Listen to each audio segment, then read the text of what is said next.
মৌত কারো কাছে মিস কল দিয়ে আসে না। দুনিয়ার কোনো ব্যক্তিত্ব নাই, একজন ব্যক্তিত্ব ছিলেন, মৃত্যু যার কাছে বইলা আসতে হয়েছে। আল্লাহ নিজে বলছেন মালাকুল মৌতকে, বন্ধুর কাছে যাবে, অনুমতি দিলে ঢুকবে, নাইলে ঢুকবে না।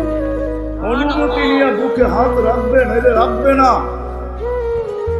আমার বন্ধুর অনুমতি ছাড়া হাত রাখবে না বুকে।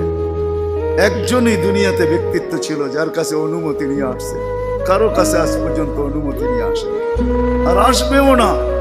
সত্য এটাই। এই জন্য আসেন, ওই জান্নাত, এটাই আমাদের ছোট জীবনটার উদ্দেশ্য। এই জন্যই আল্লাহ ডেলি ডাকে, 5 বেলা ডাকে, গ্যারান্টি দিয়া ডাকে, সিল লাগা ডাকে। ইদা সালুহা সালুহা সাইরুল আমাল।